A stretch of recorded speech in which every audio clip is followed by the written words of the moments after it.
Hi guys! So ayan, mag-isa na naman po ako dito sa ating batis.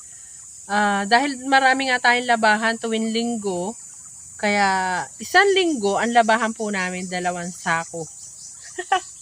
So dito namin binabanlawan. Napakalinaw po ng tubig ngayon dahil umulan nga nung mga nakaraang gabi.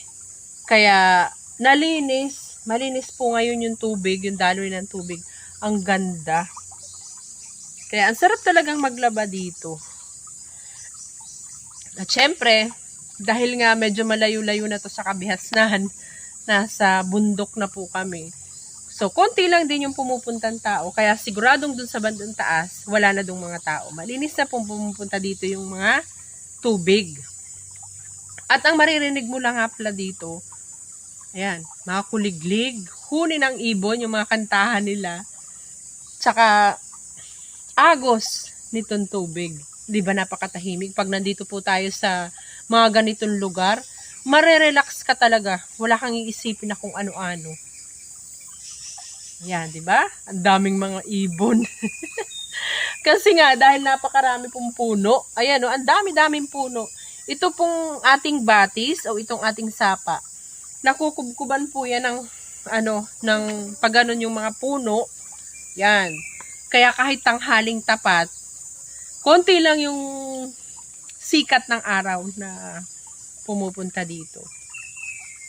So yun, pag meron po kaming pagkakataon na pumunta dito palagi,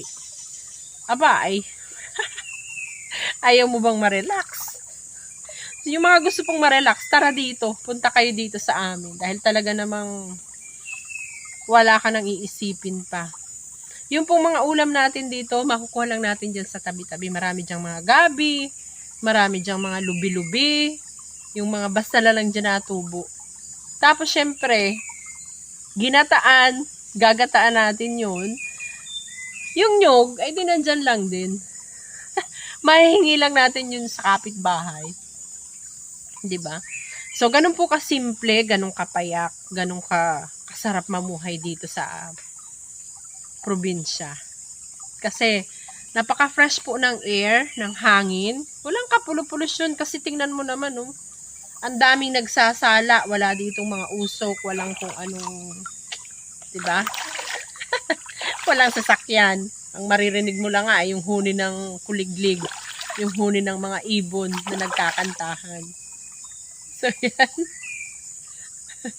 Haba ako yung nagbibideo dito, mag-isa lang po ako. Kung ano-anong naglalapatak doon, meron po ditong mga puno ng katmon, yung wild, basta katmon ang tawag nun sa amin. Ang dami, may puno doon. Yung ginagawa kong panggugo sa aking buhok, ibababad mo lang, pipit-pitin yung katas nun, parang kalamansi, ganun siya kaasim. So yun, ibababad lang sa hair, mga 10 minutes, tapos banlawan mo na rin dito. Pwede rin naman yung kainin. Maasim kasi po yun. So, ayan. Ang sarap dito, oh. Tara na kayo't maligo. Wala kang problema. Wala kang stress. Waloy hassle. Sabi nga ni Mami G. Diba? So, tatabsong na ako. Kaya lang, dahil nga po nag-ulan kagabi, makulimlim ang panahon, parang hindi siya iinit. Kaya baka ako'y ginawin. Pero ganun nga, tayo ay magsiswimming dito. Kaya, tara na, ligo tayo. Medyo malalim po ito. Doon sa gitna, mga hanggang dito. Ako'y giniginaw pa. Kaya maya-maya na ako talagang tatabsong pag yung uuwi na ako. Dahil malamig nga po ang tubig. Tapos wala ngang init. Inihintay ko sanang uminit-init. Kaya lang wala yatang pag-asang uminit ngayon. Dahil makulimlim nga ang panahon. So yan. Maya-maya po tayo ay tatabsong na dun. Thank you for watching. Follow for more. Bye!